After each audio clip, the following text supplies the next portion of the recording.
Sasakyan ngayon ni boss. Oo, ano yan? Kita mo naman sasakyan namin ni Casper. Oh. Oh, Casper. Oh. Oh, ayan na. Oh, si boss, ano naman dyan?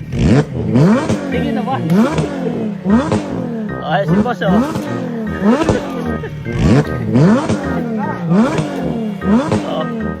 Ayan na.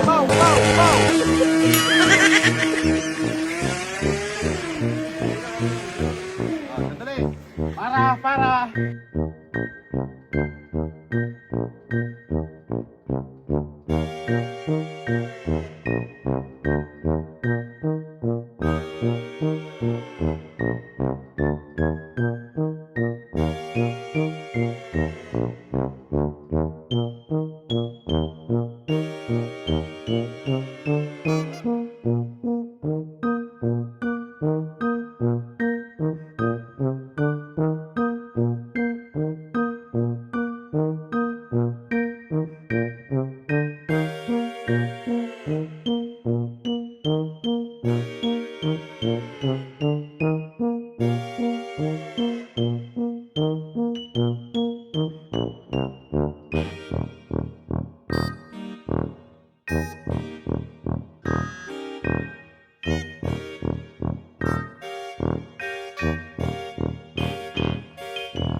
Well, anyway, mag-iingat kayong lahat at mahina ang signal. Naglalaro yung mga anak ko. Kailangan din nila ng wifi.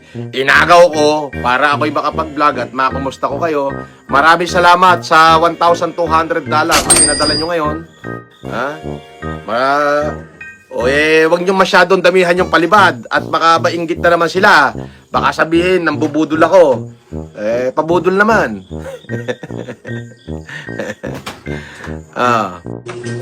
Mo lang maglaro ka ng nanayon. Nagbagat si Tito. Pin mo din ka dayan. Sandali lang ko.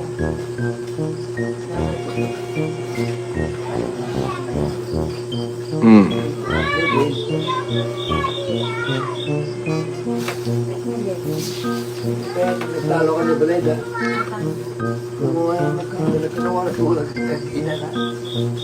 Sino yan? At ang kinuha yung maling kalanang na yung jagaan gabi.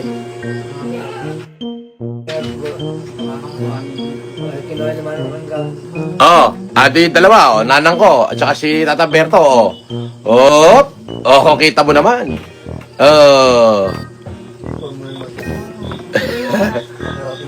Muna kayo sa wifi. Mo lang maglaro ka ng nanayon. Nagbagat si Tito. Pin mo din ka dayan. Sandali lang ko. Talo ka na balay da.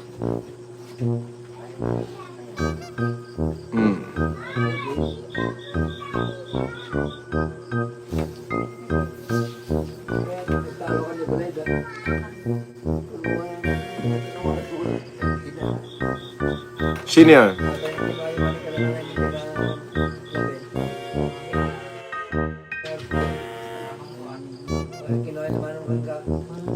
Adi dalawa, nanang ko, at saka si Tata Berto, kita mo naman.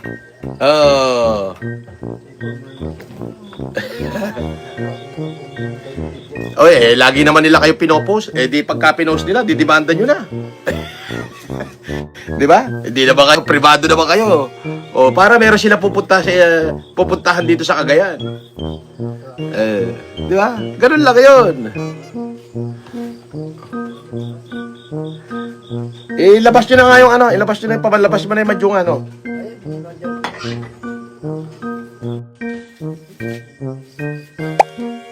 Boss FLM, 2028, senador ka na. Ilalabang ka namin. Nako, ayoko. Ayoko na mamolitika, okay na ako. Hanap buhay na lang muna. Thumbs up muna tayo, tapos share natin tong live. Location ng paresan mo, Idol Lamatikman. Ginagawa pa lang, pero hopefully, i-announce ko very soon. Kaya kami laging wala ni Casper, lagi kami nasa biyahe, gawa ng inaayos namin yung negosyong itatayo. Oh. Mark Lawrence Feliciano. Shout out boss to Joward Magpantay.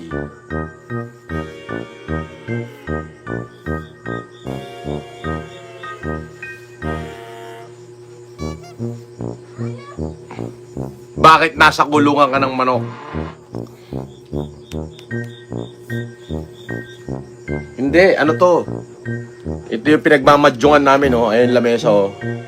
Nasa kubo ko. Ayan. Pinagmamadyungan namin yan. Eman! Eman! O, yan, tamo na yung madyungan. Sabi ni Mr. Cadaver,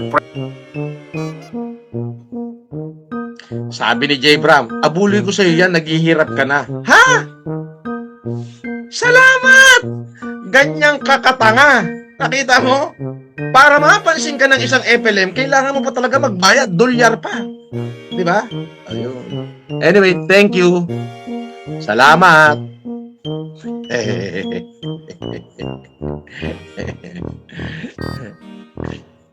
Baka yan na lang ang pera mo. Pwede na bang hindi ka naman magbigay? Pwede na bang hindi ka magpalipad? Naaawa ako sa'yo. Nandiyan ka sa New Zealand. Baka yan na lang ang pera mo. $2 na lang. Ipapalipad mo pa sa akin. Mabash mo lang ako. Di ba? Huwag ganon. Unahin mo yung sarili mo. Di ba?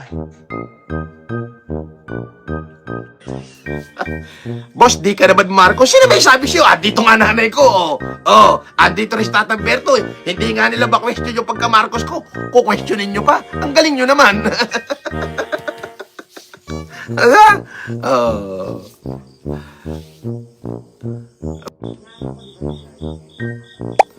Boss, anong masarap na lutong kakanin dyan sa lugar mo?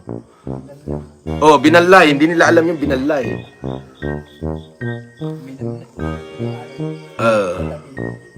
Yung ano mo yung parang it's just like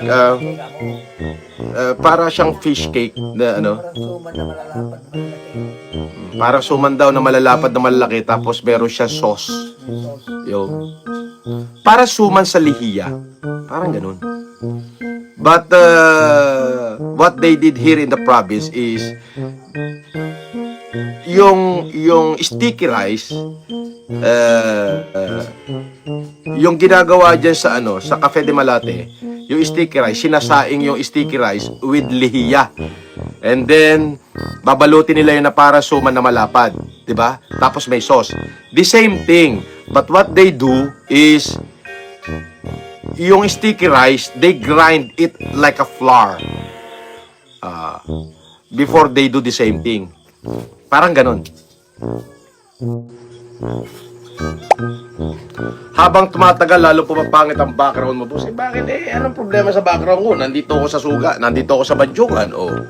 Ayan na, may latag na. Ilalabas na yung madyong mamaya.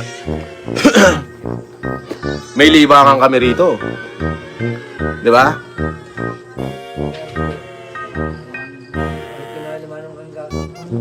Adi dalawa, nanang ko, at saka si Tata Berto, kita mo naman.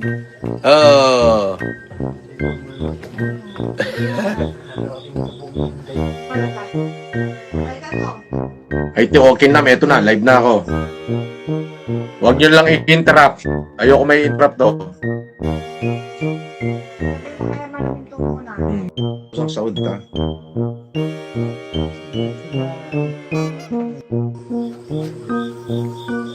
Norms, timplahan mo nga sila ng gin bulag. Ikaw naman talaga.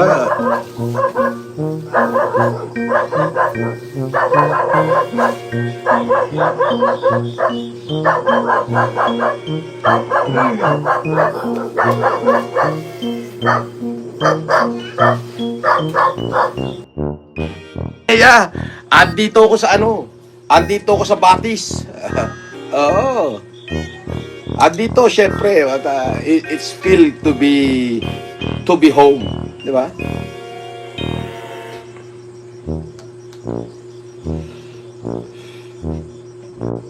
Oh, kasama ko yung aking mga anak. Oh, di ba?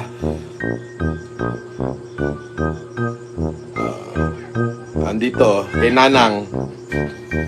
Oh, magpastol muna ng kalabaw kasi masyado na mahal ang gasolina. Kaya, magpapastol muna kami ng kalabaw. Alam mo, buhay probinsya. Tahimik, payapa, maraming pagkain.